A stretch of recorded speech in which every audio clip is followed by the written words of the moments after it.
প্ৰসংগ ইতিহাস বিকৃতকৰণ সময় সময় বিভিন্ন শাসকে বাংলাদেশৰ ইতিহাস সলনি কৰি আহিছে বাংলাদেশৰ স্বাধীনতা কোনে প্ৰথমে ঘোষণা কৰিছিল তাক লৈ এতিয়াও বিতৰ্কৰ অন্ত পৰা নাই বংগবন্ধু খ্যাত মুজিবুৰ ৰহমান নে জিয়াউৰ ৰহমান কোনে প্ৰথমে ঘোষণা কৰিছিল বাংলাদেশৰ স্বাধীনতা কিয় পুনৰ সলনি কৰা হৈছে বাংলাদেশৰ ইতিহাস হেহুতিয়াকৈ কি সলনি কৰা হৈছে বাংলাদেশৰ পাঠ্যপুথিত সকলো জানিম আজিৰ দেশ দুনিয়াত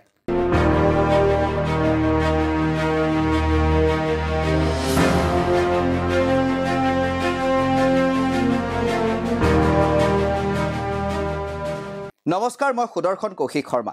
8 জুন 1949 চনত প্ৰকাশ হৈছিল প্ৰখ্যাত সাহিত্যিক জৰ্জ অৰৱেলৰ গ্ৰন্থ 1984 গ্ৰন্থখনত দেখুওৱা হৈছিল এজন সৰ্বশক্তিময় শাসকৰ শাসনত কেনে পৰিস্থিতি হয় হেয়া বাৰু এক অন্য প্ৰসংগ কিন্তু গ্ৰন্থখনত এটা ইন্টাৰেষ্টিং প্ৰসংগ আছিল হেয়া হৈছে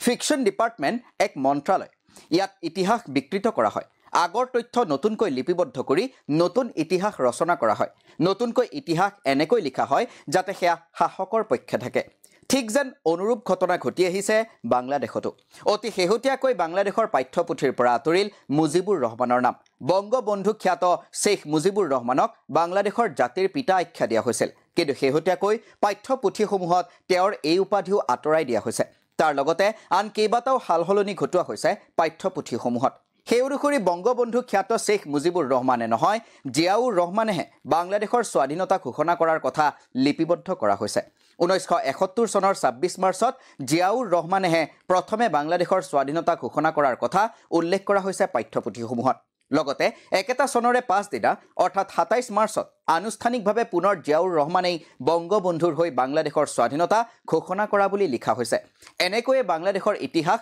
সলনি কৰা হৈছে বৰ্তমানৰ বাংলাদেশত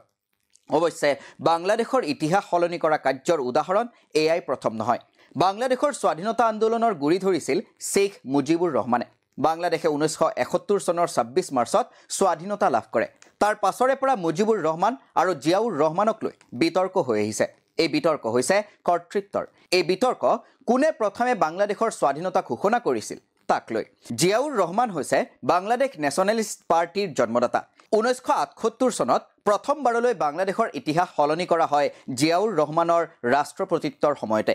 জিয়াউৰ ৰহমানেহে বাংলাদেশৰ স্বাধীনতাৰ ঘোষণা পোন প্ৰথমে কৰা বুলি লিপিবদ্ধ কৰা হয় বা ইতিহাস পুনৰ লিখন কৰা হয় 1978 চনত তাৰ পাছত কেইবাবাৰো ইতিহাস সলনি কৰা হৈ আহিছে শেষবাৰলৈ 2010 চনত আকৌ সলনি কৰা হৈছিল বাংলাদেশৰ ইতিহাস 2009 চনত শেখ মুজিবুৰ ৰহমান যে আওয়ামী লীগৰ জন্ম দিছিল তেওঁৰ কন্যা শেখ হাসিনা প্ৰধানমন্ত্ৰী হিচাপে নিৰ্বাচিত হয় তেওঁৰ শাসনত 1978 চনতেই প্ৰকাশিত বাংলাদেশৰ স্বাধীনতা আন্দোলন আৰু নথিসমূহ শীৰ্ষক গ্ৰন্থখন ভিত্তিহীন বুলি ঘোষণা কৰা হয় এই ৰায় প্ৰদান কৰে বাংলাদেশৰ মুখ্য ন্যায়ালয়ে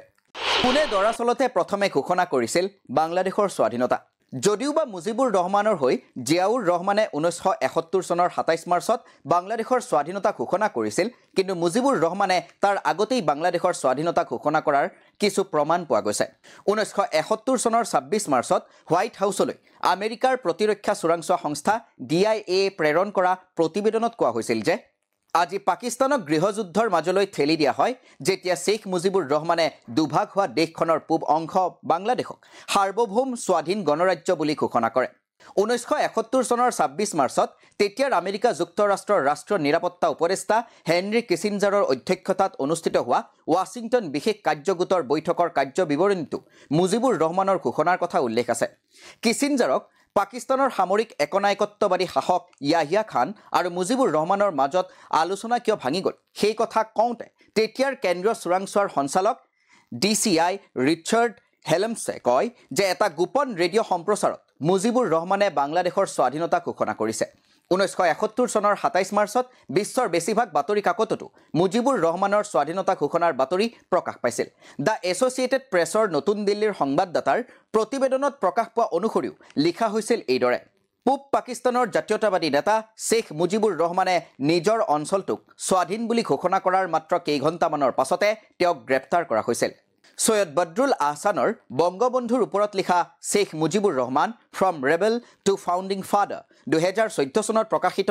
এই নামৰ জীৱনীখনত উল্লেখ কৰা অনুসৰি মুজিবুৰ ৰহমানে টেলিগ্ৰামৰ জৰিয়তে নিজৰ বাৰ্তা প্ৰেৰণ কৰিছিল। সম্ভৱতঃ তেওঁ 1971 চনৰ 26 মাৰ্চৰ ৰাতি 12:30 বজামানত এই বাৰ্তা প্ৰেৰণ কৰিছিল। সৈয়দ বদৰুল আহছানে লিখিছিল, যেতিয়াই কেণ্টনমেণ্টৰ কাষৰ পৰা অহা প্ৰথম গুলীৰ শব্দ শুনা গ'ল, তেওঁৰ ডাঙৰ কন্যা হাছিনাই মনত পেলোৱা অনুসৰি মুজিবে টেলিগ্ৰামৰ জৰিয়তে বাংলাদেশৰ স্বাধীনতা ঘোষণা কৰি বাৰ্তা প্ৰেৰণ কৰিছিল। সেই ঘোষণা সেইদিনা শেষৰ ফালে তেতিয়াৰ চিটাগং আৰু বৰ্তমানৰ চট্টগ্ৰামৰ কালুৰঘাটত থকা স্বাধীন বাংলা বেতাৰ কেন্দ্ৰ, যাক মুক্ত বংগ ৰেডিঅ' ষ্টেচন বুলি জনা যায়, তাৰ পৰা প্ৰচাৰ কৰা হৈছিল। 1971 চনৰ 26 মাৰ্চৰ বিয়লি আৱামী লীগৰ সদস্য এম.এ. হান্নানে বাংলা ভাষাত মুজিবুৰ ৰহমানৰ ঘোষণাপত্ৰ পাঠ কৰে। তেতিয়াৰ পাকিস্তান সেনাবাহিনীৰ বিদ্ৰোহী মেজৰ জিয়াউৰ ৰহমানে 1971 চনৰ 27 মাৰ্চত আন এখন ঘোষণাপত্ৰ পাঠ কৰিছিল, যি বহুলভাৱে প্ৰচাৰিতও হৈছিল। কিন্তু বাতৰি কাকতসমূহে জিয়াউৰক ভুলতে জিয়া খান বুলিহে লিখিছিল।